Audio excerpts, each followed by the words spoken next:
All right. I'm just going to make sure that we're all working here. I must have to go this way though. Yeah, I think you're kind of squeezing me out here, Joey. No, Still, we're a little tight, you know? I can't not look at you totally. I mean, there got to be somewhere some kind of eye contact. I don't usually look at you, so I usually look at my phone. Otherwise, kind of fading away to this video, which is awesome.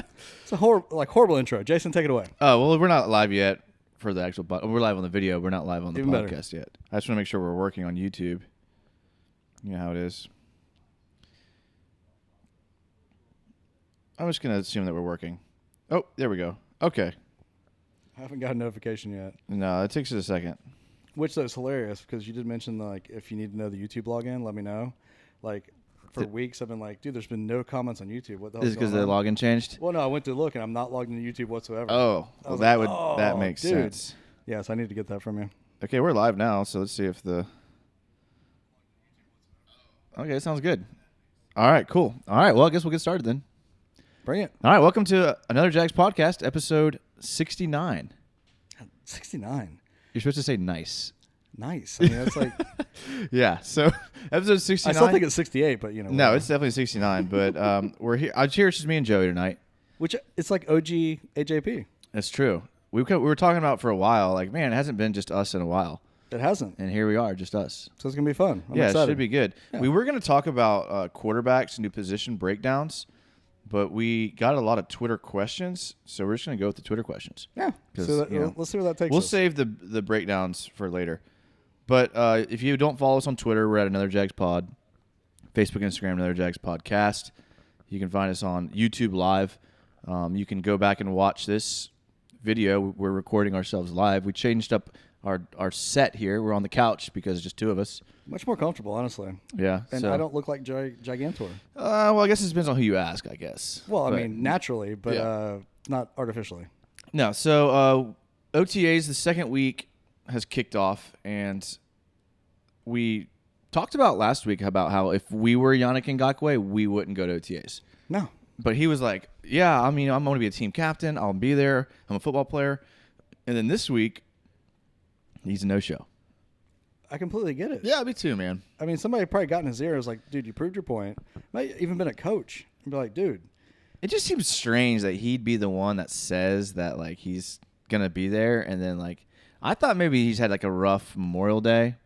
Maybe he was out on the boat a little too long. Got a little too much sun. Because there was a lot of guys didn't make it. Like Dante Fowler didn't make it to OTAs on Tuesday. I guess he missed his flight. Shocker there. so that was interesting. Really? Yeah, but man, this OTA are depleted. Well, you got to think about it too, though. I mean, you look at the heat index and the heat for the week. I wouldn't show up if I didn't have to. That's true. I mean, at this point, that's not today wasn't so bad, but yesterday was dangerous hot. No, it's been hot for sure. So I can see those guys after a long weekend. I mean, dude, if I was him, I wouldn't be there either. He's proven himself. Yeah, no, There's I no agree. reason for him not to be there. Ramsey's not there. Foles isn't there. They just released the news about why Foles isn't there. You can go and look it up. Our prayers are with Foles. Absolutely, and I'm not going to talk too much about what it was, but I would like to talk about the media, man. Because we aren't media, we're fans. We're kind of media, I guess, at this point, but we're going to stay true to the fans. I mean, dude, just because a guy says he needs some time for whatever reason, personal reasons, doesn't mean something shocking, bad is happening. I mean, that dude has done nothing but prove himself from the second he's gotten here. He's been a leader. He's been a pro. He's been mature. He's done everything possible that he could. So if he needs a little bit of time, he's earned some time at this point for whatever it is. I mean, look it up. Prayers with him, man. I think everyone was pretty much cool with that. I mean, what are you gonna say to a guy? I mean, we all know, but what are you gonna say to a guy? Everybody was cool, but there were plenty of people trying to get clicks based off that. Yeah, that's true. I'm tired of that, man. Not for a stand-up guy. I'm tired of that. Yeah, no, we're not about that life here. But can you imagine? I actually got to talk to JP Shadrick today. Which is fantastic. Yeah, I'm just gonna flex that. You should flex that. Yeah, I talked to humble brag all you want, man. So that's pretty cool. I like JP. I asked JP Shadrick a couple questions. I asked him how the team's looking, how OTAs looked without Foles, and he pretty much said that it looked really rough without Foles there. Yeah. And you can imagine Gardner Minshew and Alex McGough and Tanner Lee out there Well, plus, I mean, when every other player heard he wasn't going to be there, they were probably like, eh. Yeah. It's I'm going to run this route half speed. Yeah, except for those guys trying everything they can to make the squad. Yeah. But, it'll be interesting to follow what Ngakoue does. But pay the man, right? Absolutely. Do you give him DeMarcus Lawrence money? Do you give him over $100 million? With the Telvin situation and that freed up, absolutely. If Telvin was here, I think that'd be a question mark. Yeah, no, I mean, I'm down. That's what, 9 and change freed up, and you have no idea what his future is going to be or what Yeah. he's going to be next year. Yeah. Give that money to somebody who's proven himself, didn't have an off year last year, and is that guy. He wants to be a captain. I think he should be a captain. No, I do too. But captains show up to OTAs, though, don't they? Well, yeah. I mean, I guess they do. But with that point, though, kind of to like piggyback off that, did you hear that Marone is still letting the team pick the captains? I didn't, but most teams don't do that? I don't know. Most teams do, and he did Okay. last year. But do you think after last year, maybe he might have stepped in and said, hey, let's have like a committee approach maybe? I mean, Like maybe not have Telvin be a captain. that's what I'm saying. Yeah. I mean, like, Yeah, no, I don't think they picked the best captains last year. Well, I think the locker room is going to look a lot different this year than it did last year. Yeah, that's true. Honestly, with just Foles. I mean, Foles is a guaranteed captain. Yeah. Right off the bat. So, yeah, maybe it's like a non-issue, so he kind of stuck by what he does. Yeah, I mean, I like Foles. He'll be fine. All right, let's get to the Twitter questions because we got a bunch and we do not Bring 'em have on. a lot of I've time. only read like one of them, so I'm going to take these as they come. This should be good because way more fun that way. yeah. So we're gonna go right off the bat with UCF Jaguar because that's All our right. boy. He's I a mean, that boy. boy kills it. He's Okay, consistent. He does a good job. everyone knows who UCF Jaguar is. His Twitter handle is at UCF_Jaguar, and he poses a good question: who will lead the Jaguars in receiving yards in 2019? I don't think that's even like a question. I mean, it's definitely a question. Okay, well, I'll give the obvious answer. The only guy who showed up as a man wide receiver last year is D.D. Westbrook. Okay, I feel like that's the easy answer. It's not the easy answer. It's like the last like 6-7 games of the year he made that leap. Yeah, but that's because he was like one of the only people that were healthy. No, it wasn't just that, dude. He was breaking tackles. Like he was like busting down the line. Like he was running routes right. Does a Like, healthy Marquise Lee like pose any threat to that? I think he will get some looks, but I think Foles is going to figure out quickly that Westbrook he's the better receiver. Superhood 1800 on YouTube says Duval, but with a lot of U's, so I'm assuming it's Duval. I was kind of tired of that like 2 years ago. I hate that you don't like that. Dude, I mean, in the grocery store, like I'm shopping and I hear like Duval and people. I doing Duval love chants, that. like, Are you kidding me? I love that. I love Duval. Don't Dude, get me wrong. walking down the terminal or like the little ramps after the game after a win, and everyone's just yelling Duval Don't get me over wrong. and over and I over love again. The Duval. I just don't love the Duval. Nah, get I outta don't here. like the extenuated whatever. Yeah, man. get out of here. All right, Sorry. so I think D.D. Westbrook will also lead the team in receiving yards, but I think Oh, he's not leaving in touchdowns. That wasn't the question. right. No, I know, and he might not even lead the team in receptions. I think I would Marquise agree. Lee is a guy that could lead the team in receptions, but yeah, yards. I think D.D. Westbrook. I mean, he just shows how good he is at those short and intermediate routes, Yeah. and that's Foles' bread and butter. Yeah. Like like I said, we thought we were going to be talking about quarterbacks this podcast, so I went back and watched every Foles throw from last year, and they're almost all checkdowns and intermediate passes. And he's a couple throws down the field to Golden Tate and Alshon Jeffrey, but for the most part, they were just checkdowns, little crossing routes, and that's where D.D. Westbrook like makes his money. Which is also where like everybody at this point in OTAs have said like they're excited about is like, hey, practice is different because the guy makes the throws that he's like supposed to as a pro, not the throws that he's supposed to as a college quarterback, meaning they're like wide open. Like he's going to fit the ball into the spaces. He's going to make the right decision. He's going to have a good completion percentage. And Westbrook fits that mold, man. And he proved himself last year. If you're Foles and you come in and watch tapes of our wide receivers, like who is your guy going into camp? I think it's got to be D.D. or it's got to be Marquise Lee. It can't be Diddy's the only one without a question mark. But Marquise Lee is just good though. I mean, his Marquise Lee has third down conversion ratings the year he was healthy was insane. I get that. And I'd be a big Lee fan. I am a big Lee fan, but I'm not going to assume that he can come back from Big Lee? Big Lee. Oh, that's a good point. That guy's Big Lee. He's Big Lee. We're watching Josh Lambo, and that I'm guessing is like Tyler Shatley. That looks like? I don't know. Oh no, that's Norwell. Yeah, Andrew definitely Norwell. Yeah, okay. They're at NASCAR. Completely irrelevant to the conversation. Good point, Jason. No, I'm glad that we're on the couch so we can actually watch TV while we're talking. But the point with Lee is that, yes, if he's healthy, and he hasn't been very much, but when he is clutch, man. He definitely runs good routes. He'll catch the ball. He's not the speed guy we thought he was coming out of college. But I'm not banking on that. That wasn't a minor knee injury, man. That was a major knee injury. Yeah, I feel you. And have you seen him catch a ball since, what, a year and a half ago at this point? No, but I think that he is the type of guy that could bounce back from that injury and be good. hope so. I know who he is. I like Lee. Don't get me wrong. No, I know, but you're answering the question. Yes. I feel you. Well, defense for days, #Jaguars, and he's at JacksJaguars95, says he thinks Chris Conley will lead the team in receiving yards. I mean, that's the preseason Jag fan that we all are, right? One of the things J.P. Shadrick said in our conversation we had today, because that happened, was that I love the drop in. Keep it coming, was man. that This is better than anything. he said Chris Conley looked really good. Yeah? He said he's been looking really good. I mean, as that preseason just hype Jaguar fan that I am, every single year, There's always a guy. there's always Yeah. multiple guys. You know who the guy was last year? Keelan Cole. It was Keelan Cole. Everyone thought Keelan Cole was going to blow up. It was. And Yeah. I almost want him to be that guy this year too, because his backstory. I mean, but I don't think Yeah. he is. Yeah, but Conley, I want to believe that he's the guy that just didn't make it there because there were so many other options, and this is his second chance. But dude, there's been so many of those, man. Yeah. No, I feel you. And But I mean, he could be. yeah. I like Conley. He's bigger than people think. He's faster than people think. I think Chark could have a good year this year. Chark was amazing on special teams last year. Yeah, but I mean, I'm talking about as a receiver. I I'm know, not talking about but I mean, if it receivers. wasn't for a couple big drops, like he showed that he was the fast, big receiver that could run routes. He just choked under pressure, man, and that is kind of expected as a rookie, right? I mean, a little bit. Yeah, I mean, it takes rookie receivers like some time. It takes does. receivers some time. So it wasn't like he wasn't getting open. It wasn't like he was in the right position, but he was also having Bortles throwing deep balls to him that were wobbly, probably not in the right spot. And My boy Bortles with Hey. his Tesla. did everybody hear the Tesla story? I don't think everybody did. I think everyone heard it by It's now. my Bortles. Like I that's think- why I like Bortles. yeah, I man. think mean, everyone come heard on. that by now. I'm gonna quit dipping and buy a Tesla. Well, Spurville17 on YouTube says Marquise Lee will surprise everyone. Not saying he's the number one, but he's saying he's going to surprise everyone. I'm with you, Spurville. Dude, if he comes back healthy, he will be the number He's one. going to come back healthy. What do you mean, if?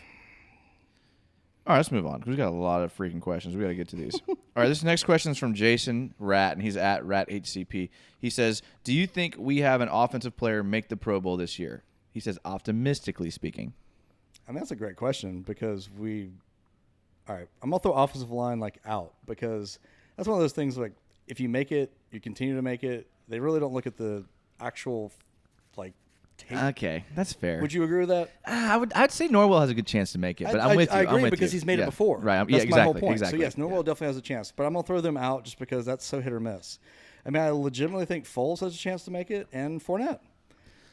Yeah, I mean, I don't think I see anyone making the Pro Bowl from this offense, but I think if we're giving like odds to somebody, I think Fournette probably is the best because he could easily have a 1,000-yard season. Dude, that's less than 75 yards a game. But here's the only problem. I went back and watched some of. If you follow our Twitter at Another Jags Pod, which you should, because literally all week I've been cutting up John DeFilippo's touchdown plays and how he scored touchdowns. I mean, basically half of Jason's day is Twitter, so it's very Oh, impressive. I would definitely say more than half. Yeah, it's impressive. Yeah, for like sure. it's a special. Well, it's not just Twitter. Like I would go back and watch like film and stuff. Well, yeah, but I your mean, clips on there, yeah. It's actually You like, should go on there. Like it's as legitimate as a Twitter. it's can get. very underrated, and people that follow it, we have a pretty big Twitter following that are like not like big, like we have like thousands of followers, but all of our followers like and retweet everything that we do. Yeah. See what I'm saying? Like we have a dedicated following. Yeah, Because look our at substance is good. Look at the followers. Yeah, exactly. And That's all you gotta do. Yeah. So I've been looking at John DeFilippo and how he scores touchdowns.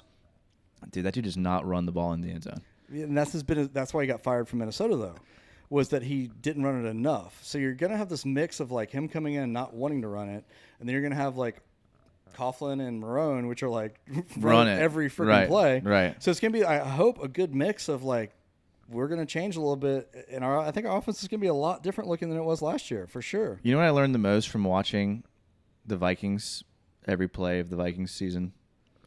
Adam Thielen is freaking amazing. And I'm not sure. I don't know who that is. So let's explain that for the average fan. Who's Adam Thielen is the wide receiver for the Vikings. Like he's a Pro Bowler. Like he legit is one of the best. I mean, he's basically like Wes Welker in his prime. So he's a slot receiver that catches everything. Yeah. Like no, Wes Welker in his prime, not like Wes Welker like. Really? Yeah. No, I'm talking like this dude. You should have seen the routes. Just like on the 5-yard line, Thielen runs an out, 3-yard out, full what's his name? Cousins pump fakes, and the dude like takes it upfield and like on the 5-yard line. That's a play you run in like space and like open field. That's not a play you run like going into the end zone. I've never seen that before, and it just, dude, Thielen is easy to beat. Well, good thing we got yeah. we got a receiver like that. That'll fit well. Oh wait. Oh, dang. Think about somebody else. So Fournette, do you agree, Fournette? I do because honestly, it doesn't matter how much we run it. Fournette is supposed to be the breakout guy, whether he's catching out of the backfield, whether he's breaking through a hole. I mean, he should bust off some like 30-yard runs and stuff, dude. I mean, 75 yards a game is nothing, and that's 1,200 yards a season, even if you're out a couple games. So, dude, oh man, get me started on him. Because he talks the big game. He keeps saying that he wants to be a 2,000 yard rusher. That's what he does, though, dude. I mean, he's just a talker. Don't talk it. Just back it up, man. You don't have to be that. You have to be like almost half of that, and we make the postseason. All right. Well, this next question is from Phil, and he's at Phil P4LMER. I think it's Phil Palmer, but with a 4 instead of an A. Clever. Okay. So Phil Palmer wants to know, as a British Jaguar fan, because for some reason, dude, we are huge. We are huge in England. Like, I don't know what it is. It's unbelievable. I don't know what it would be. Is it because we're like? Is it because you're a soccer fan? Maybe. Maybe, dude. I can't. But how'd they find us in the beginning? I don't know. I think our boy Pat Jackson. I love it because it could be Pat Jackson. Pat Jackson He's just probably blowing us up over there. But honestly, does. I love it because I've been to England like 4 times. My aunt used to live there. Like, other than Jacksonville, that's like my favorite place in the world. Like, so great. But I don't get why we're there. I didn't know that about you. Okay, this question says, as a British Jaguar fan, what's the honest feeling amongst fans across the pond about playing games over here? Do you love it, hate it, or not bothered? How many Jags fans come across to London for the games? Does it truly affect the team's performance in that part of the season? I can only speak for myself and I guess the circle around me, but I think any educated Jag fan loves it because it's national attention. The money that we make from being over there, like, literally keeps the Jags in Jacksonville. We are the like European like NFL team at this point, pretty much. I mean, you look at the fans. We have the majority of the fans. They sell at the stadium. Like, Baselli goes over there. They do camps. They're like putting football, trying to put it above rugby, maybe not soccer, obviously, or football. But dude, I love it, man. I see there's no reason to stop doing it at all. Yeah, I mean, I agree with most of that. As someone who goes to every game, home game, I do dislike seeing a game not being played that I don't get to go to. But a season like last year, I had no interest in going to another game. So like first of all, we had 3 September home games. I don't know if you know what it's like here in September, England fans. That's but the it's key point. The heat index, it feels like it's over 100 degrees. Dude, it's miserable. And there's no shade. It's miserable. And so you're literally sweating your balls off. Like, I literally, like 2 games last year, was drinking just Gatorade and water. I'm not trying to go to a football game and just drink Gatorade and water, but I had to for my health. I left at halftime and third quarter in 2 games, like, solely because of that fact. Yeah. Like, it's so. But I think the ideal fix to that is last preseason game of the year and first regular season game of the year in London. I thought you were going to say drone shades. Well, I mean, they're going to do that, I think. Khan's all about the flash. That's like what Dubai's doing for the World Cup. It's like, hey, we need shade. We're going to bring these drones over here, bring the shade, which is pretty dang cool. But, hey, when one of those drones, like, fails and, like, crushes, like, 15 fans. Like, it's a little kid. That. Yeah, exactly. Hey, let that fall on me, Khan. I want that lawsuit. Yeah. Well, I don't mind it at all. The Jags do play better in London typically. Last year, obviously, we lost. But typically, we do play better. But we should have won that game, and we were not playing well at that point. Yeah. So. And the biggest thing out of everything is you nailed it, is, like, so much revenue comes from that game. Dude, it's like so much revenue. I don't have the exact numbers, but it's like a little less than half. I mean, it's like the TV money, that money, and then there's like 30% is from actual games here. Yeah. All right, so this is going to be our last question before we take a break, because we have to take these breaks. We do. These are very important. Because if you listen to us through Big Cat Country, like, we have to put commercials in. Which, you know what? I would like to, like, throw a thing out to our fans is, like, to sign up for the Big Cat Country message boards. Well, wait, before you get to that. Okay. This question is from Patrick Jackson. Oh, PJ. This is our dog throwing us a bone. Here's here. our dog. Okay. He says, wait, hold on. Patrick threw me off here with his messages here. Okay, I remember what it says. He says, for someone that had never heard of Big Cat Country until, oh, here it is. And this is at Patrick Jackson at @radius_Johansson. He says, for those of us like me who found out about Big Cat Country through you, Would you care to tell us a little bit about what it is and why we should check it out? I literally did not read that text or that tweet. See, I called it a text because I'm not That's like a okay. Twitter It's guy. all right. You're 58. So. Exactly, something like that, minus like 17 years. But PJ, man, we're like kindred spirits. Like, dude, it's the biggest Jacksonville Like fan forum website. fan forum, like yeah. non like actual media conglomerate. I mean, Right. they have tons of good articles on there. They host a lot of good podcasts, including ours. They have blogs. But they have a forum. Like if you're on the internet, dude, forums are the bomb. You get Right. to go on there. You could interact with other fans. You know, you get to argue, which is probably the favorite thing to do with anybody on there. But it's like a back and forth, like with people that you would never meet otherwise. And so do it, man. Get Yeah. on there. So I'll if you listen to our podcast through our channel, I'm gonna go ahead and encourage you to start downloading them from Big Cat Country. Yeah, please do. Because they pay us. They do, and that's going to end up with like Jag swag for like top Twitter like posters, like for. Maybe I'm a sellout. Maybe I'm cheesy. We are absolute sellouts. But Are you they kidding me? pay us, so go through Big Cat Country. Yes. For sure. That Absolutely. you can, if you search Big Cat Country on your Apple iTunes or anything, you can find us on there. Yeah. There's just a couple commercials you got to listen to. Which We're used to commercials. Yeah, It's they're- 2019. They're not long. Yeah, and exactly. you might find something you want to buy or be involved Yeah, in. outside of that. and speaking of that, we're about to take a break right here, and you're Yes. going to hear a couple commercials. Yep. And support whatever it is. Yeah. Like it's probably a great product. Plus, it totally allows us to like go to the bathroom and stuff. Yeah, it's true, and like refill our waters. We need time. So we're gonna take a break, check out these great commercials, and buy whatever they are selling. We'll be right back.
All right, and we're back. After that nice break, I hope you bought all of those amazing ads, whatever they were. Make sure you tell them that you heard from Another Jags podcast. Yeah, for sure. absolutely. If you haven't yet, followed us on Twitter, Another Jags Pod, Facebook, Instagram, Another Jags Podcast, YouTube. Subscribe to our YouTube channel. channel. No reason not to subscribe to YouTube, even if that's not where you're getting the source from. I mean, like if you're sitting at home at 10:20 at it night, takes like 5 seconds, don't you want a notification that says like, "Hey, we're live," and you can watch us, and you can respond to other people's questions there too, which is fun. Yeah, I mean, you can help your kids with your homework, or you can watch us talk about the Jags live. Yeah, no brainer there. Absolutely, or both maybe. Yeah, make sure you do that. Give us a 5-star rating on iTunes because we have a 5-star rating now. That definitely helps. You know, we're the only Jags podcast with a 5-star iTunes rating. That's why when you Google us, we pop up. We're the first one. All right, enough bragging about us. But although we are awesome. Oh, man, I left my water in the kitchen. I don't have the questions pulled up. So okay, well, you bust the next question. I'll ask the question. You answer, and I'll go get it. Oh, I love it, Joey. I love it. Our chemistry here is just on point. All right, let me give you one here. Okay, all right. This question's from Pete, and he's at Coach L Tweets. He says, "What are y'all's thoughts on the report of Cedric Obagi getting first-team reps at right tackle? Sign of things to come, or just a result of easing Juwan Taylor in?" Not a bad question. So I'll be happy to take this one. I mean, it's actually a really good question because, I mean, it does throw up red flags, but everything being equal, if Taylor is not our starting right tackle come the first game of the actual season, then something has gone really bad. And I honestly think at this point that they're giving him reps solely because they want somebody to have reps in case somebody goes down hurt. So I think it's more of like prep for the future than it is actually that. Dude, Taylor's the guy. There's no way he's not starting right tackle. What's the percentage you put Taylor starting week 1? 80-20. 80? I'd say higher than that. Dude, we took him in. Are you kidding me? Then why do we draft him? You said higher than that. Yeah. Oh, I'm sorry. Yeah. Joey, please listen when I talk, all right? I know you're just trying to think about the next thing you're going to say. Dude, but I just assumed you were arguing with me. But sometimes, no, I put it closer to like 90, I mean, 95. Really, would you have to agree that is more than like, hey, we know this guy's... It's really not so much that Juwan Taylor is like good. It's more like this Cedric I don't know how to say his name. Cedric O. We'll call him Cedric O. Obama? He's from the Bengals. Yeah. He said he's bad. I don't think he's bad. No, he's bad. No, he's like a journeyman. Dude, if you go on like the Jaguars... Let's use journeyman instead of bad because he is a Jaguar player. No, he's not a journeyman. He was drafted like in the first round by the Bengals and was terrible. He's gonna make the team. No, he's gonna make the team. He's gonna be a backup. So we're gonna go with journeyman because he's gonna be on the team. Yeah, but if you go on the Jaguars subreddit, like Bengals fans pop in every time this guy's name comes up, and it's like, and they're always like, "Hey guys, just being nice, but just temper your expectations on this guy." Like it never fails. Like they come in and they're just like, "He's not good." Well, I mean, even more so than maybe they're not prepping him to be the guy if somebody gets hurt. Maybe they're trying to get every look they can at him because they've heard that he sucks at this point. So yeah, I mean, either way, it has nothing to do with Taylor. I can say he's not a guy I've broken down film on. I mean, why would you have? Well, I want to one day, but should. I haven't yet. But from everything I'm hearing from Bengals fans is that he's bad. But this is a good question because I've heard this like on the radio. I've seen posts about it, like people questioning the fact that we drafted Taylor at that spot. That like it's an issue that Taylor isn't good enough. That's why it's not that. There's no way it's that. No, absolutely not. Absolutely not that. I fully expect Taylor. I mean, we want to be a running team, and Taylor was legit the best running right tackle, the best running lineman, I think, run blocking lineman in the draft. Yeah. So don't worry about it. Juwan Taylor will be fine. This next question is from Chris Azku. Oh gosh, I hate when I can't say people's names. Well, it's a new one, right? I've never heard this one. Yeah, Chris Azku, Azcuy. Azcuy. Hey Chris, let's do that phonetically on your next tweet. So we can definitely tell his handle. His handle is @thisisdumb_11. Nice. All right. But this question isn't dumb. This question's pretty good.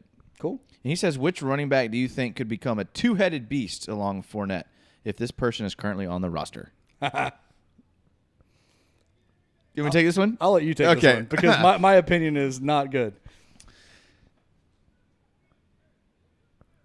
I mean, like, honestly, you could flip a coin for any of these guys. Honestly, like, you know where I want to go with this answer? I want to say Benny Cunningham. I legit want to say Benny Cunningham. Like, what we need, who did Foles use when he was with the Sproles. Eagles. Sproles. Yeah. The Which is only like- guy we have on our roster that It's looks Fournette. the only guy we have on our roster looks anything like Sproles is Benny Cunningham. Dude, but the only guy that could legitimately do both I don't know is if Fournette. Foles. I don't know if Fournette can do that. I think he's shown enough to where he can if he's healthy. I haven't seen Fournette play out of shotgun primarily ever in his life. He hasn't, but he's done Alfred Blue, never in his life. No, that's what I'm saying. Like there is Thomas Rawls, maybe, but like Thomas Rawls, I think will get cut. Benny Cunningham, I think will make the team. This is what I'm going to say. I think Benny Cunningham will make the team as a special teams guy, and then he'll end up playing his way into the two-headed monster as the receiving back. The reason I didn't want to respond to this is because I was so mad at Yeldon at the end of last year, the way he behaved. Because Wow. Yeldon flashed as that guy, dude. Wow. If we had Yeldon with Foles, He's salty. dude, No, if we had Yeldon with Foles catching out of the backfield, you cannot tell me that would not be a good No. two-headed monster. No, because I think Alfred Blue is T.J. Yeldon. Dude, And then he's not because Yeldon caught the ball. He had like 600 years our leading receiver through like 10 games. that's because Bortles couldn't throw the ball down the field, and he had to check it down All to right, people. man. I hope that's the case because I really want to not like Yeldon, like, period. I don't want him to be here, and he's not. So, but that was my thought when I thought about that. I'm cool with Yeldon. I mean, yeah, he had that moment, but I mean, I don't know. So the answer to that question is we really don't have anybody. Period. We don't. No, we don't. I mean, does Rawls do anything for you? Does Alfred Blue do anything No, for they you? don't. I mean, Blue, they're all like just those guys, Yeah. man. They're just guys. Yeah.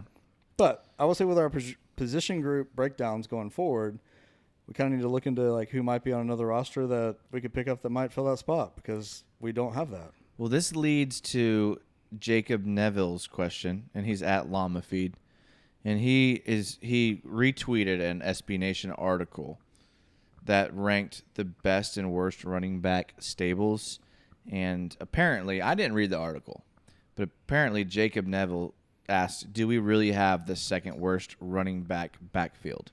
Based on last year, I would say probably bottom 5 to 10 for sure. I don't think so, and I love SB Nation. I mean, I love SB But Nation. dude- SB Nation's Okay, like, I'll let you talk. yeah, SB Nation's like my homies. Well, I get that, but I mean, I want to hear your take on like, the actual running back. But here's what I think. I think Leonard Fournette is a top 10 running back in the league when healthy.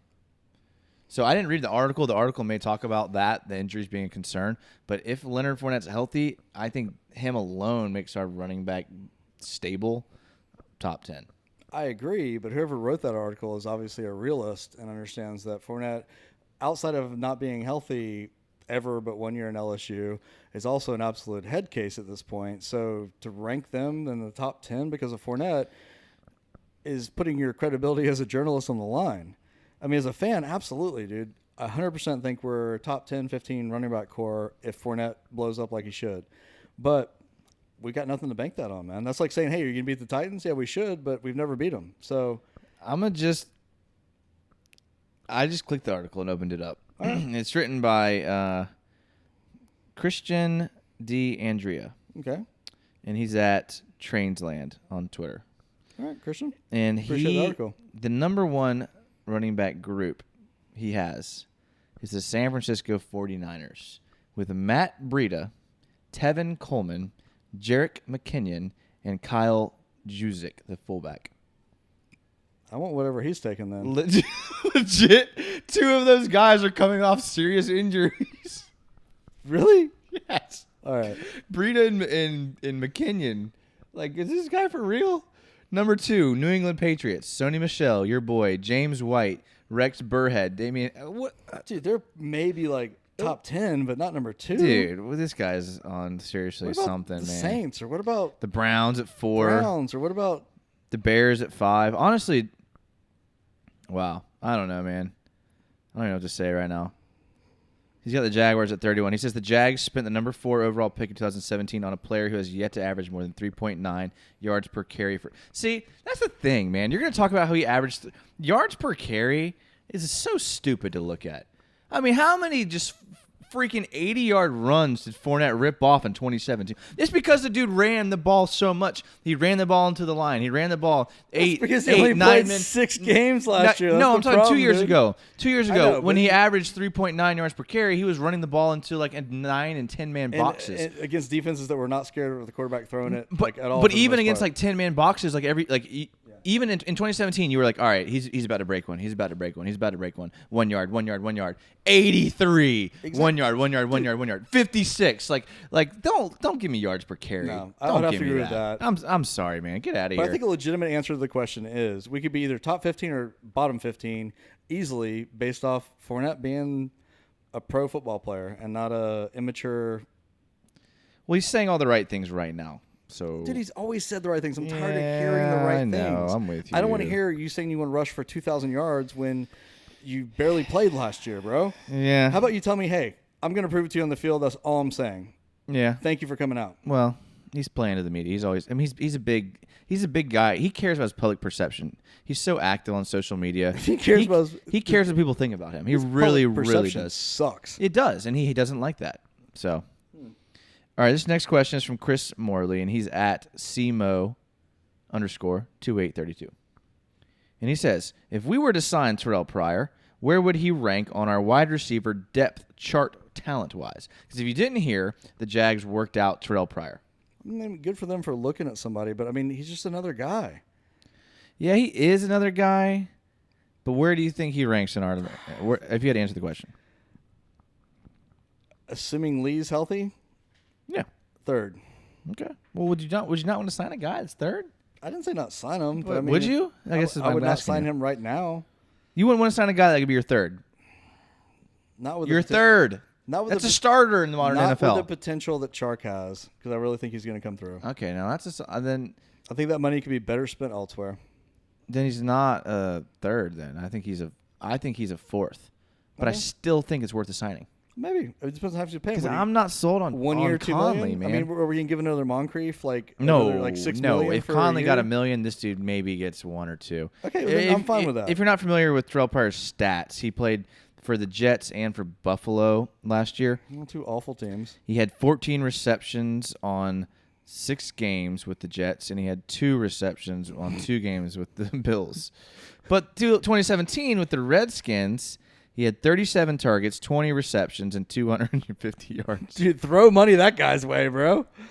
Absolutely, man. I'm buying a Pryor jersey tomorrow. If he's cheap, Dude, he's just another guy, though. But our receiver room could use like competition.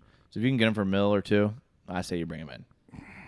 And he's big, and he's big. And Foles likes big receivers. He threw it up to Alshon Jeffrey more than he checked down to his tight end. Is it Selleck? Is it Brett Selleck? Or am I talking a different era here? Different Eric. Oh my God, You're I'm talking thinking about, Kelsey. Kelsey. Selleck.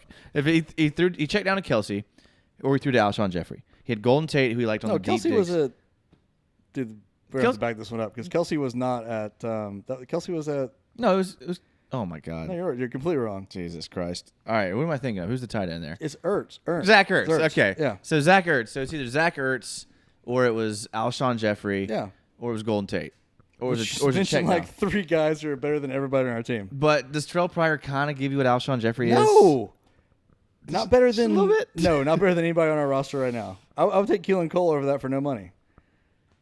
With the potential. With the catches that he's made and the production he had 2 years ago. Is that one-handed catch? Dude, 2 gives years ago. you No, hope. 2 years ago he was rock solid. No.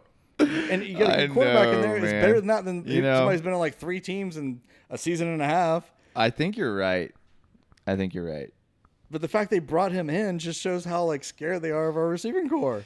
I mean, I feel like there's like a gap at like 5 or 6 with us, right? So let's just in no particular order, receivers: Marquise Lee, D.D. Westbrook, Chris Conley, DJ Chark, Keelan Cole. That's 5. That's 5. After that, what do you have? Rashad Green. Exactly. So why not bring in Terrell Pryor on a cheap deal? And if someone gets hurt, I think Terrell Pryor is an injury like insurance than he is more than anything else. Is he good on special teams? Can we get like something else out of him? Conley and Chark are, and Rashad Green are this. I mean, there's got to be a better like throw that money towards like a running back that's a dual threat, like we said before, Yeah. or I mean, we're a decimated offensive line. I mean, an extra lineman. I mean, something, dude. Just somebody who weighs like 400 pounds you can plug in the middle. I mean, you're making some good points tonight, Joey. I don't know. That just seems like desperation, man. All right, this is gonna be our last question before our second break, and then we're gonna wrap the show up. And I like this question because they're kind of calling you out a little bit. Those are my favorite. This question is from Who is they to start with? This question is from Lulu Lemon's newest elite ambassador. This would be, I'm guessing, Mike. No, this guy. How many Twitter followers does this guy have or posts? Let's look here. He's got 300 followers. Maybe not then. Yeah. I was just saying that because I made fun of Mike's pants for being Lululemon last week. So He does follow 2,000 people, so that's probably how he's bring it gotten. on, Mike. He is followed by the Jags Den podcast, which I've never listened to, but I've seen them. So I haven't listened to the podcast. I listen to the actual show all the time. no, this is different. Oh, yeah? Yeah. Not Sports Den, sorry. Nope. All right. Okay, but anyways, on to the question. He says, why don't Gator fans know who actually played for the Gators? Because Gator fans haven't paid attention for 4 years, man. That's an easy question, dude. Because they brought in Muschamp. Muschamp gave us some hope and then crushed it, almost had an aneurysm and took all the team to Auburn. And then you bring in Chompers McButters, who was an absolute psychopath and like fake death threats and stuff, and didn't want to be there. Didn't hire a sports trainer. Guys were going outside of school to pay people to train them so they could be in shape to potentially make the NFL. And we finally have Mullins, who's actually a legitimate guy who wants to be in Florida. Anybody who asked that question is obviously not a college football fan or even close to a Gator fan. Thank you very much. I think he was trying to throw shade at the Gators, not expecting Gator fans to be like, we know we've been bad. We know we've been bad. And who wants to watch bad football? Not me, man. I got too much other stuff to do. I mean, honestly, though, look at this year, man. We got a quarterback who was about to be like just devastated and like selling used cars instead of like playing football anymore. And this guy possibly has made the leap to make the NFL now. And let's see what the Gators do next year, homeboy. I'm with you there, man. I couldn't say it better myself, so I'm not even going to touch that. But I didn't think I was going to be ready for that question, did you? I didn't, but yeah. Once again, didn't read one of these questions. You're like batting like a 500. Yeah, you're doing pretty good. You're doing pretty good. All right, well, because our podcasts are so long, which this is a good time to tell people, like we've thought about breaking them up into and releasing them like every day into like short segmented podcasts. But frankly, I'm way too lazy to do that crap. I mean, it's not even that. I mean, but this would be a good thing because, again, we're all about the fans, right? Yeah, exactly. So, we've talked about it. We enjoy doing, a long podcast that's kind of just, free. We'll have some format, a little bit, but just whatever comes. But we also understand that, hey, dude, as fans, you guys want, some nuggets. Hey, what's going to happen next year? Do you want to know 15 minutes of this position, or 15 minutes of what we think of this coach, or 15 minutes of what we think our offense is going to look like next year?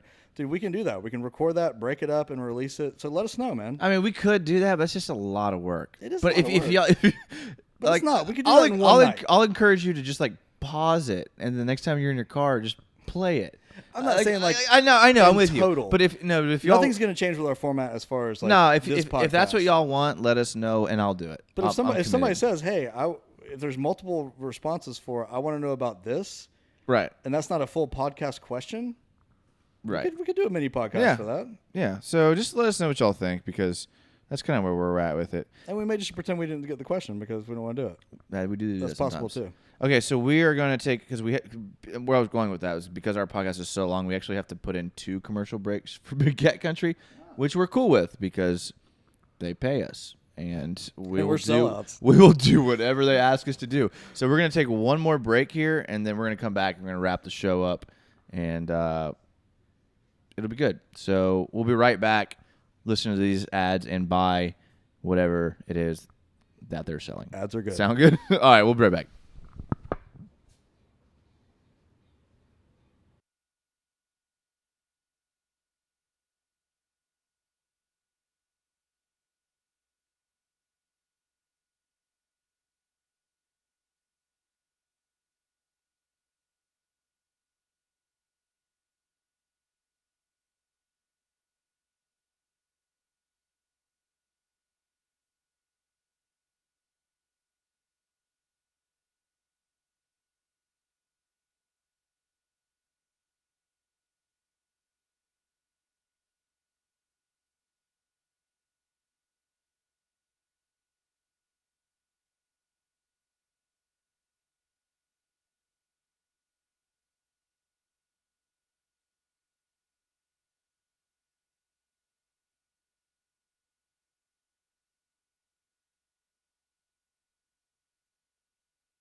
All right, welcome back.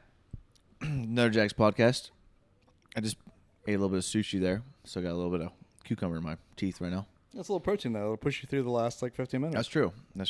It probably won't be 15 minutes. It'll probably be 5, 10, whatever. Yeah. Okay. I think at this point you need a little something. All right, so Pro Football Focus, PFF. If you don't know us, Just love them or hate them. I'm a huge fan. Joey's not. I would say I'm not. I'd say you're not. I just don't always agree. I mean, I don't always agree either, but it gives you an insight on stuff that you wouldn't normally have. I can't knock the fact that they've hit a niche and done a good job with it. Just some of their stuff is just off the charts. Some of their stuff doesn't make sense, but some of their stuff is It does, okay, absolutely. cool. Like sometimes I want to see how many pressures Ngakoue had, Okay, and no one else is going to do pressures. fair enough. So, anyways, so they did a top 100 best games by a player. So they grade players. Okay, that's pretty awesome. Yeah, so they grade players on everything by position. Like we said, DNs get pressures. O linemen get pressures allowed. Is there a time frame on this? This is since they started, and I think it was 2006. This is what I'm thinking. Can I guess a quarterback that was on that list? I don't have. I mean, I have the whole list, but okay, I'll let you finish then. Yeah, Sorry. I really only looked for the Jags on this list. Well, it is a Jags quarterback I was talking about. So there's 2 Jaguars players on the top 100. This is for best games ever graded out. Okay, well, Calais Campbell's got to be one. He's not. Are you kidding me? That game against Houston? The only players on the list are 2 offensive linemen. See, this is what I'm talking about, man. But, it is what it is. What about the Bortles game against Patriots last year? I mean, that had to be okay. No, this is these grades are like stupid good. Stupid good. Well, you grades. continue. Okay. So there's 2 offensive linemen. One is an offensive lineman from 2006. I would ask you to guess, but you're not going to ever know. So coming in at number 86 out of 100 is Maurice Williams, he's here. He lives here. He's really active in our community. He's a good guy. Hey, I don't know if you've ever heard Maurice Williams speak. This dude can bring it. Okay. Yeah, he's a good motivational speaker. And he obviously blew up for one game. Week 3 in 2006, he ended the game with an 80 passer blocking grade, but after he allowed just 1 hurry from 39 pass blocking snaps at right tackle. But what made this game dominant was the run game. He had a monstrous 96.8 run blocking game. Still the 4th best single game mark by an offensive tackle in the PFF era. Pretty impressive. That's impressive. Based off TV footage and not actual game footage. No, they break down the game film. Hypothetically. They do. They have a whole They do team of not. people that do it. Okay. All right, I pay a lot of money a year for this, okay? Will you give me this? All right. 86 Maurice Williams. Then there's not another Jaguar until number 4. 4? 4. It's another offensive lineman? Yes. Number It 4. can't be Baselli, so that's insane. Brandon Linder. Oh. 2017. A 98 overall grade. Dude, Leonard gets a bad rap, man. This is what it, Leonard earns the money that he makes. well, his issue is that he's injury prone, and he's injured all the time. If he's injured for most of the season again this year, he's cut, and we save a lot of Fair money. enough. Which I'm not saying I'm rooting for, because I'm rooting for Leonard to be good, but we save a lot of money if he plays like he's been playing. Yeah, true. So, anyways, 2017 divisional round. Linder performed well in every aspect of this game, but he truly shined as a run blocker. He was on the field for all the 33 Jaguar rushing attempts and spent the game demolishing the Steelers' defensive line, opening up huge holes for Leonard Fournette. Linder received a positive grade on 36.4 of his 33 run blocking attempts and ended the game with a 95 run blocking game. Which is insane as far as their ratings go. The 4th best single game mark of the PFF era by a center. All right, guys. We're going to start calling this segment the Jason indulging himself segment, because 98.7% of you guys out there could have cared less about that, including myself. You don't want to know about how these guys were graded out the best ever. Nothing. Not by an arbitrary. No, they come on, dude. They look at it better. They look at it like scouts do, like scouts that are working for the teams. You don't think scouts work for the teams have these analytics? Who is the top guy? Honestly, I didn't even see. Let's see. Just All right. make this maybe fun for everybody. Honestly, Vonta Leach was number 3. Oh, no, not what I was looking for. Yeah, I mean, unfortunately, I'm not gonna be able to pull it up. No, I'll it's tweet gonna it be out. Twitter. I'll tweet it out. There you go. Because I it's want gonna to take me too long to get to the website, so we'll tweet it out and we'll tell you. I'm guessing he was an offensive lineman who just blocked really well in 2006. That's my guess for that, but we'll see. I think that should be a segment going forward, though. A PFF segment? No, just a Jason indulgence segment of some stats that. I feel like that's what our whole podcast is, honestly. Maybe not. I mean, a lot of it is like stuff that normal fans enjoy. That's true. Nothing wrong with that. Well, anyways, Get deep. that's pretty much all we got. We want to say thank you to our Twitter questions because you guys drive the show. Thank you to our YouTube live questions that we got during this live episode. One last reminder, we're on Twitter, Another Jags Pod, Facebook, Instagram, Another Jags Podcast. We have a website, anotherjagspodcast.com. You can find us on Big Cat Country. You can find us on our own Apple iTunes, Spotify, YouTube, anywhere you want. And we want to say one last time, prayers out to Nick Foles and his family. Absolutely. We know the type of guy Nick Foles is, and we respect him more than probably anybody. Yeah. As a man of God, we are definitely praying for you guys. Yeah, absolutely. So praying for you, Nick Foles. We love you here in Jacksonville so far. And thank you to everyone that's involved in the show. Give us your feedback. Give us your questions. We did ask for a lot of feedback this episode, so we got a lot of feedback, so it's good. So that's awesome. We appreciate you guys. And as always, go Jags. Go Jags.